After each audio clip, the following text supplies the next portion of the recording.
로마서 11장 25절에서 36절입니다. 키워드는 만물이 주로 말미암고 하나님의 신비 앞에 깊어지는 신앙입니다. 형제들아, 너희가 스스로 지혜 있다 하면서 이 신비를 너희가 모르기를 내가 원하지 아니하노니, 이 신비는 이방인의 충만한 수가 들어오기까지 이스라엘의 덜어는 우둔하게 된 것이라. 그리하여 온 이스라엘이 구원을 받으리라. 기록된 바 구원자가 시온에서 오사 야곱에게서 경건하지 않은 것을 돌이키시겠고, 내가 그들의 죄를 없이 할 때 그들에게 이루어질 내 언약이 이것이람과 같으니라. 복음으로 하면 그들이 너희로 말미암아 원수된 자요, 택하심으로 하면 조상들로 말미암아 사랑을 입은 자라. 하나님의 은사와 부르심에는 후회하심이 없느니라. 너희가 전에는 하나님께 순종하지 아니하더니 이스라엘에 순종하지 아니하므로 이제 긍휼을 입었는지라. 이와 같이 이 사람들이 순종하지 아니하니 이는 너희에게 베푸시는 긍휼로 이제 그들도 긍휼을 얻게 하려 하심이라. 하나님이 모든 사람을 순종하지 아니하는 가운데 가두어 두심은 모든 사람에게 긍휼을 베풀려 하심이로다.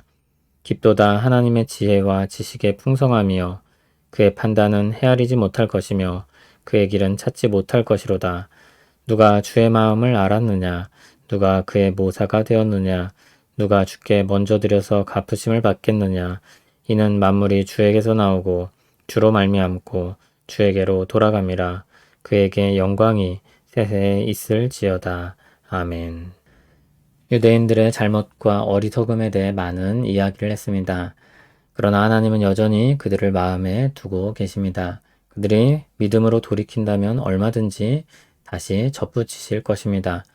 이방인 신자는 자신들이 믿음으로 접붙임 받았음을 기억하며 자기를 자랑하는 것이 아니라 겸손해야 할 것입니다. 25절에서는 형제들에게 말합니다. 이 신비를 모르지 않기를 원한다고 했습니다. 알기를 원한다는 말입니다. 스스로 지혜 있다 말하는데 이 신비를 모르면 지혜 있는 것이 아닙니다. 알아야 하는 것입니다. 이 신비는 감추어졌던 것입니다. 그러나 이제 복음으로 드러났습니다. 이 신비는 이방인의 충만한 수가 들어오기까지 이스라엘의 덜어는 우둔하게 되었다는 것입니다. 이방인들이 하나님이 뜻하신 만큼 충분히 들어오기까지 이스라엘 덜어를 어리석게 하셨습니다. 하나님께서 이 신비로운 섭리로 역사를 주관하셔서 온 이스라엘을 구원하십니다. 여기 온 이스라엘은 민족적인 이스라엘 전부를 가리킬 수 없습니다. 앞에서 이스라엘 덜어는 우둔하게 되었다고 말하고 있습니다. 모든 믿는 자를 가리키거나 이스라엘 중 모든 믿는 자를 가리킨다고 보아야 합니다. 만일 이스라엘 중 모든 믿는 자를 가리킨다면 이스라엘의 남은 자다라고 바꿔 말할 수 있을 것입니다.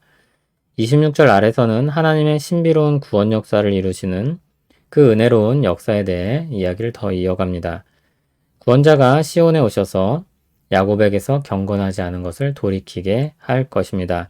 26절, 27절은 이사야 59장 20절, 21절의 인용입니다. 또 이사야 27장 9절을 담고 있습니다. 하나님은 구속자를 보내셔서 회개의 길로 이끄실 것입니다. 경건하지 않은 것, 즉 불신앙을 돌이키게 할 것입니다. 그리고 돌아온 자들의 죄를 없이 할 때 하나님의 언약을 지금도 이루고 계심을 알게 될 것입니다. 28절에서 복음으로 말하자면 원수된 자이지만 택하심으로 하면 조상들로 말미암아 사랑을 입은 자라고 했습니다. 복음으로 이야기하자면 유대인들이 그것을 거부하여 하나님께 원수가 되었습니다. 그러나 그것이 끝이 아닙니다. 택하심으로 말한다면 여전히 사랑을 입은 자입니다. 왜냐하면 29절에 말하듯이 하나님의 은사와 부르심에 후회하심이 없기 때문입니다. 여전히 하나님의 은사와 부르심으로 그들을 대하고 있기 때문입니다. 하나님께서 이스라엘을 택하여 세우시며 은혜를 베푸심으로 부르신 역사는 지금도 진행 중이라는 것입니다. 하나님의 은사와 부르심에는 후회가 없습니다. 30절에서 32절은 신비에 대한 요약입니다. 하나님이 이스라엘의 불순종을 통해 이방에게도 복음이 전파되게 하셨습니다. 하나님이 긍휼을 베푸시는 방식이었습니다. 온 세상 모든 사람에게 긍휼을 베풀기 위해서 하나님께서 행하신 지혜였습니다. 신비롭게도 이스라엘의 불순종으로 인한 실패는 하나님의 긍휼을 베푸는 도구가 됩니다. 또한 그 긍휼의 역사로 말미암아 이스라엘 자신도 긍휼을 얻게 됩니다. 모든 사람이 불순종하는 가운데 있었던 현실이 모든 사람에게 긍휼을 베푸는 역사로 바뀌었습니다. 이 신비로운 역사가 하나님의 은혜의 구원의 역사입니다. 32절에서 말하는 모든 사람은 온 세상에 있는 모든 사람을 가리키는 것이 아닙니다. 모든 사람은 유대인과 이방인 모두를 가리킵니다. 유대인이나 이방인 모두 순종하지 않았고 그것이 모든 사람을 향한 복음의 필요를 드러냅니다. 믿음으로 말미암는 복음이 모든 사람을 향해 선포되었고 그 긍휼로 말미암아 모든 믿는 사람은 긍휼을 얻습니다. 33절에서 36절에는 하나님의 은혜의 역사를 말하고 나서 하나님을 향해 찬양합니다. 신비로운 방식으로 긍휼을 베푸시는 이 역사의 결론은 하나님을 향한 영광의 찬송으로 마칩니다. 깊도다 하나님의 지혜와 지식의 풍성함이요. 그 어떤 사람의 판단으로도 헤아릴 수 없습니다. 하나님의 길은 오직 하나님만이 보시는 길입니다. 아무도 주의 마음을 알지 못했고 아무도 주께 조언하지 못했습니다. 이것이 이사야 40장 13절의 인용입니다. 또 아무도 주께 먼저 드려서 갚으심을 받을 사람이 없습니다. 이것은 욥기 41장 11절의 인용입니다. 아무도 하나님께 먼저 드리고 하나님이 마치 그에게 빚지듯이 할 수 있는 사람이 없습니다. 36절은 33절에서 36절의 결론이면서 1장부터 이어온 구원의 신비에 대한 결론이기도 합니다. 하나님께 아무도 지혜와 지식에 대해 말할 수 없는 것은 그분이 온 세상을 지은 창조주이시며 온 세상을 보존하시는 통치자이시며 자기 백성을 그 가운데 구원하시는 구원자시며 온 세상을 심판하실 심판자이시기 때문입니다. 만물이 주로 말미암았고 주에게로 돌아갈 것입니다. 아멘. 구원 역사를 이루시는 하나님의 신비한 방식에 대한 이야기가 끝났습니다. 하나님은 이스라엘의 불순종을 온 세상을 향한 복음의 초청으로 바꾸셨습니다. 그리스도를 믿음으로 모든 사람이 차별 없이 그 은혜를 누리게 됩니다.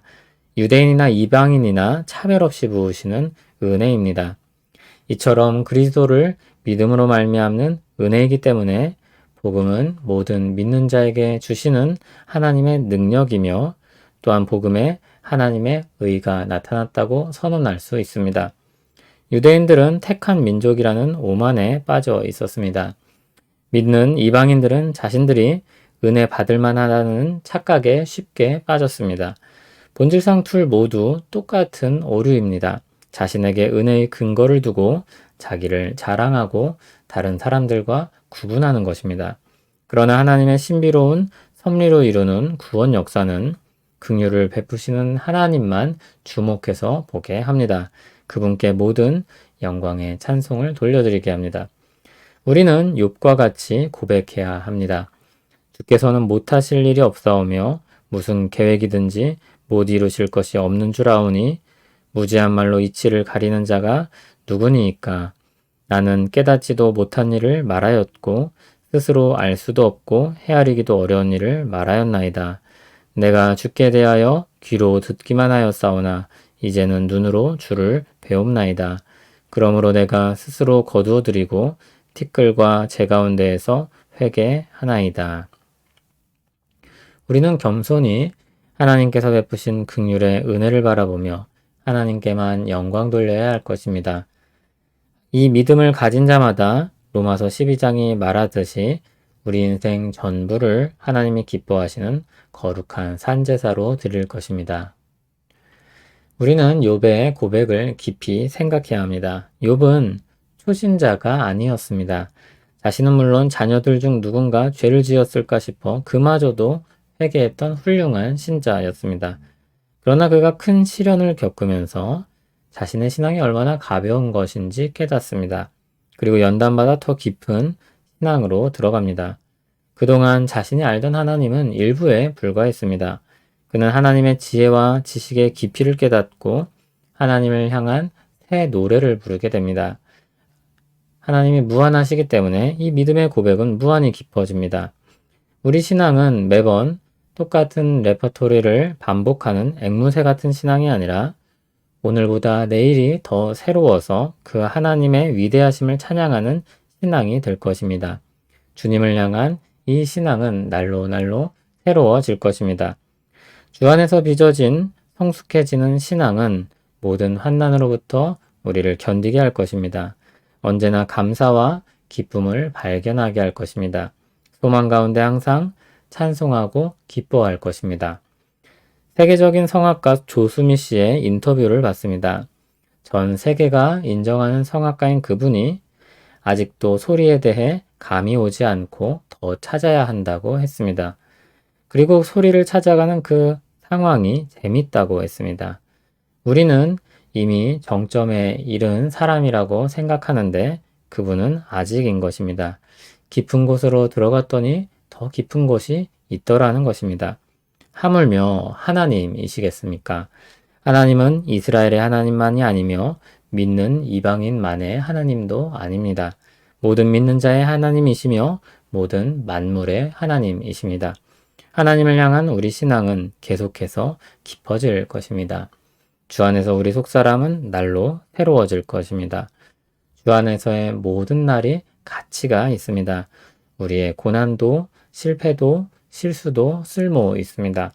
모든 것이 주로 말미암고 주에게로 돌아갈 것입니다. 모든 영광을 하나님께 돌려드립니다. 영원하신 하나님을 찬송합니다. 위대하신 하나님께 모든 영광을 돌립니다.